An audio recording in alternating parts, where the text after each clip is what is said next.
बिस्मिल्लाहिर्रहमानिर्रहीम। अस्सलाम वालेकुम। कैसे हैं आप सब? उम्मीद करती हूँ सब खैरियत से होंगे। आज बनाएंगे मटन टिक्का बोटी कबाब। बहुत ही ज़्यादा टेस्टी बनती है।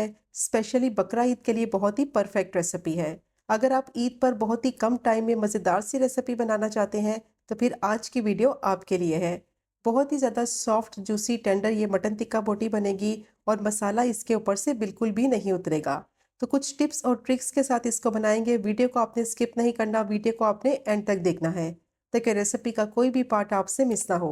रेसिपी पसंद आए तो चैनल को भी सब्सक्राइब करें। तो चलिए शुरू करते हैं इसको बनाना। आधा किलो बोनलेस मटन लिया है और मटन को मैंने इस तरह से थोड़े बड़े पीसेस में काट लिया है।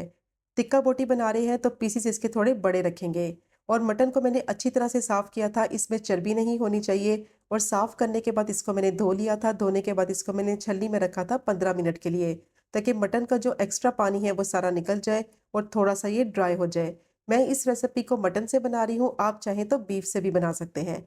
अब इसको मैरिनेट करेंगे तो इसमें डालेंगे 1 टेबलस्पून लहसुन अदरक का पेस्ट।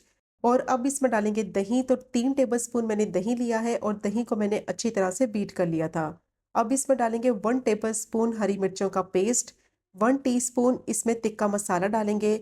मसालों की क्वांटिटी आप अपने हिसाब से कम या ज़्यादा ऐड कर सकते हैं।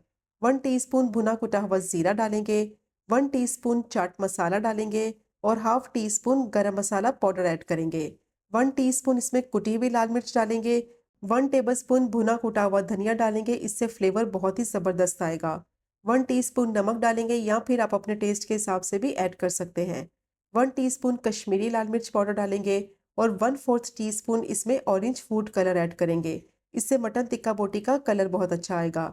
अब इसमें डालेंगे लेमन जूस। तो एक मैंने लीमू लिया है, उसका जूस निकाल के डालेंगे।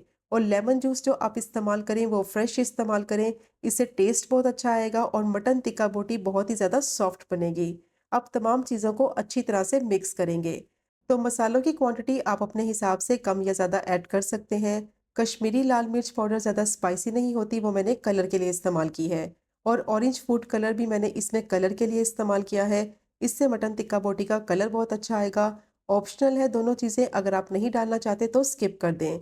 अब इसको मैंने मिक्स कर लिया है। मिक्स करने के बाद इसको मैरिनेट करेंगे। कम से कम 2 घंटे के लिए इसको ज़रूर मैरिनेट करें, ताकि जो स्पाइसेस इसमें लगाए हैं उनका जो फ्लेवर है वो मटन बोटी में अच्छी तरह से जज्ब हो जाए। कम टाइम के लिए इसको मैरिनेट करेंगे तो वो टेस्ट और फ्लेवर नहीं आएगा और मटन बोटी गल तो जाएगी लेकिन मसाला जो है वो कच्चा सा रह जाएगा।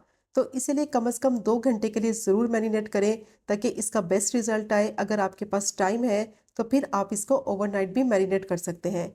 उससे बहुत ही ज़बरदस्त टिक्का बोटी बनकर तैयार होगी। अब इसको मैं कवर कर दूंगी और फ्रिज में रख देंगे 2 घंटे के लिए, ताकि मटन बोटी अच्छी तरह से मैरिनेट हो जाए। अब मैंने प्रेशर कुकर लिया है और मैरिनेट किया हुआ मटन जो है वो इसमें डालेंगे। 2 घंटे के लिए मैंने इसको मैरिनेट किया था, बहुत अच्छी तरह से मटन बोटी मैरिनेट हो गई थी। और अब इसको गलाने के लिए इसमें पानी डालेंगे। तो 1 कप पानी को मैंने उसी बॉल में डालकर मिक्स कर लिया है जिसमें मटन को मैरिनेट किया था। 3 टेबलस्पून इसमें कुकिंग ऑयल शामिल करेंगे और ऑयल का इस्तेमाल ज़रूर करना है। इससे क्या होगा कि मटन बोटी अंदर तक मॉइस्ट रहेगी। अब इसको अच्छी तरह से मिक्स करेंगे। पानी का इस्तेमाल इसमें ज़्यादा नहीं करेंगे, उतना ही पानी डालेंगे जिसमें मटन अच्छी तरह से गल जाए। दही लगाया हुआ है उसका भी पानी निकलेगा, मटन का अपना भी पानी होगा। तो इसीलिए आधा किलो मटन बोटी के हिसाब से मैंने इसमें 1 कप पानी का इस्तेमाल किया है। अब इसको कवर कर देंगे और जैसे ही विसल बोलेगी तो 12 से 13 मिनट तक इसको पका लेंगे, ताकि मटन बोटी अच्छी तरह से सॉफ्ट और टेंडर हो जाए। और अगर आप इस रेसिपी को बीफ से बना रहे हैं तो 15 से 20 मिनट में बीफ की बोटी भी आसानी से गल जाएगी।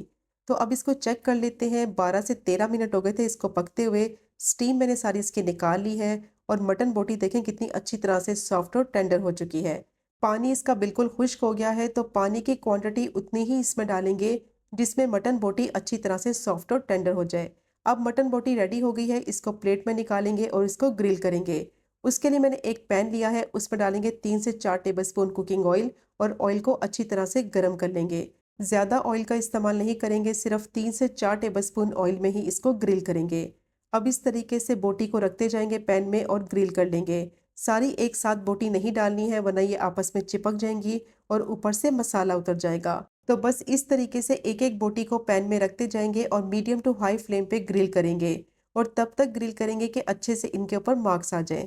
तो जैसे ही इनकी एक साइड अच्छी तरह से ग्रिल हो जाएगी तो इनकी साइड को पलट देंगे और दूसरी साइड से भी ग्रिल कर लेंगे। 3 से 4 मिनट लगेंगे, बहुत ही बेहतरीन ये मटन टिक्का बोटी ग्रिल हो जाएगी। तो इसके लिए ना ही आपको ओवन की ज़रूरत पड़ेगी और ना ही आपको ग्रिल पैन की ज़रूरत है।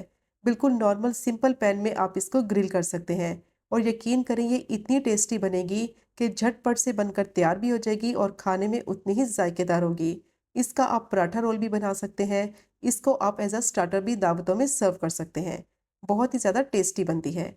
अब मटन टिक्का बोटी बिल्कुल रेडी हो गई है, इसको कोयले का धुआं देंगे। तो उसके लिए मैंने एक फॉइल रखा है, इसमें गर्म किया हुआ कोयला रखेंगे, थोड़ा सा ऑयल इसके ऊपर डालेंगे और फ़ौरन से इसको कवर कर देंगे, कम से कम 3 से 4 मिनट के लिए, ताकि अच्छा सा स्मोकी सा जो फ्लेवर है वो मटन टिक्का बोटी में आ जाए। अब 4 मिनट के बाद कोयला मैं इसमें से निकाल लूँगी। बहुत ही ज़बरदस्त इस वक्त खुशबू आ रही है। बहुत ही बेहतरीन मटन टिक्का बोटी कबाब जो है वो रेडी हो गए हैं और ये चेक करें आप इसकी फाइनल लुक। मसाला ऊपर से बिल्कुल भी नहीं उतरा। बहुत ही ज़्यादा सॉफ्ट टेंडर जूसी ये मटन टिक्का बोटी बनकर तैयार हुई है। तो ज़रूर ट्राई कीजिएगा इस मज़ेदार सी रेसिपी को, जो कि बनाने में बेहद आसान है, खाने में उतनी ही जायकेदार। और अगर आपको आज की वीडियो पसंद आए तो चैनल को सब्सक्राइब करें, वीडियो को लाइक करें और शेयर करें। इंशाल्लाह मिलेंगे अगले कुकिंग व्लॉग में फिर एक नई रेसिपी के साथ। तब तक मुझे अपनी ख़ास दुआ में याद रखें। अल्लाह हाफ़िज़।